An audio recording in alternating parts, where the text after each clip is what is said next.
Hi, my name is Stephan Huber, and in this short video I will present you Natalie Rathß and my work on remote assessments of emotions. During the pandemic, many of us had to discontinue our in-person studies and move our user research online or advise our students to do so. But what is the price for conducting qualitative research online?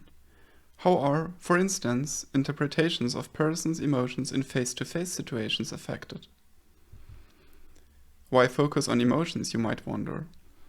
According to most UX theories, emotions are a key component or indicator of user experience. Conveniently, and in contrast to users' needs or mental models, indicators for emotions are to a degree observable from users' facial expression and body posture or audible from notions of their voice. Emotions can affect users' behavior or decision-making. Therefore, knowing users' emotions may help us to understand their decisions in interacting with technology. So how do we gain this valuable information? Theoretically, common video conference tools allow the transmission of a webcam picture of the user, a shared screen that may transmit the interface under investigation, and an audio channel. In the unfortunate reality of video conferences, however, information channels may be impacted or missing entirely. So we wondered which information channel is most important for evaluators to assess users' emotions successfully and efficiently in remote setups.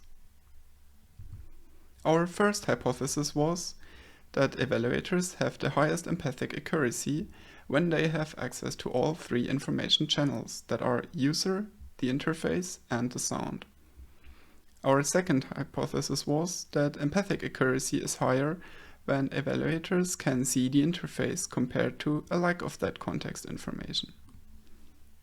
Finally, based on Wiccan's multiple resource model, we expected that mental workload is higher when all cues are available. Let's go back to our user research scenario.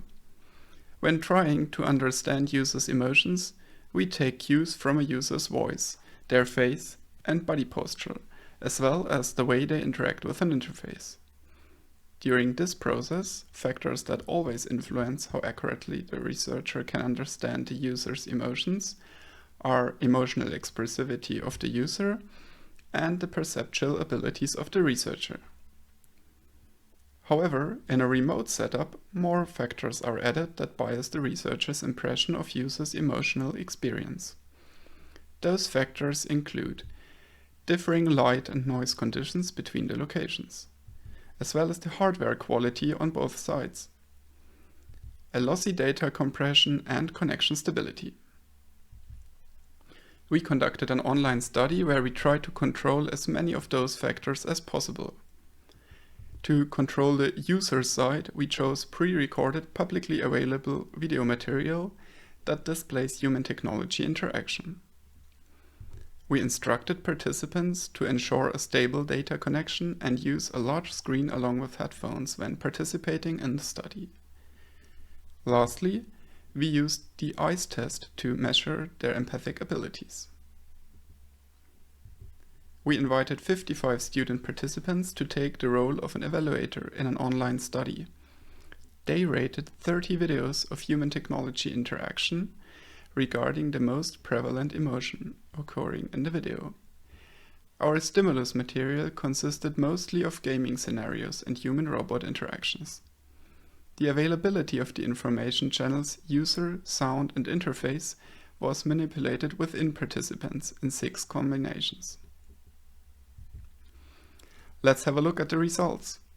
In this diagram, for each condition, the blue column represents the empathic accuracy, and the lines indicate participants' workload. Repeated measures ANOVAs indicated that empathic accuracy was significantly highest when all information channels were available. Regarding our second hypothesis, participants' empathic accuracy did not increase significantly when they could see the user's interface. Also, workload did not differ significantly between conditions. Interestingly, There were non-significant trends towards sound being more helpful than video of the user for emotion recognition, while simultaneously causing a lower workload. Let's have an explorative look at differences between emotion categories. We did not run statistical tests on these, but they might spark ideas for future work. Despair is fairly well recognized, regardless of information channels. Anger was not well recognized, but also stable across channels. For pride and joy, the availability of sound appears to play a major role.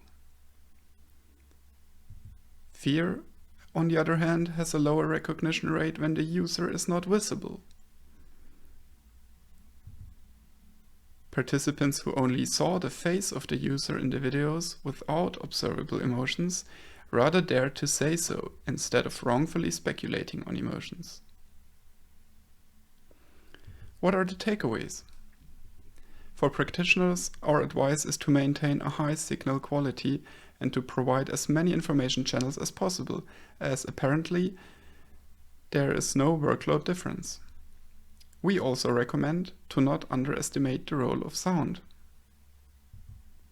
What are the limitations of our research? Due to a lack of standardized, validated video material of emotionally interacting users, we drew videos from publicly available material on YouTube. Future work could create such a database of authentic videos of interactions with user-validated emotions. Secondly, we restricted our study to the emotional categories joy, pride, anger, fear, and despair, because those were the most prevalent categories in our online search for stimulus material. This limited set of emotions does not represent the rich and complex emotions evoked by human-computer interaction. Finally, observers' ability to recognize and categorize emotions does not imply they can also feel the emotion the same way as the user. Observations can therefore never replace users' own words, but rather build the foundation to remind users of telling us about their experience. Thank you for watching this video. For a more thorough discussion and more theoretical implications, I would like to invite you to read the paper. Feel free to contact me for any questions and comments on our research.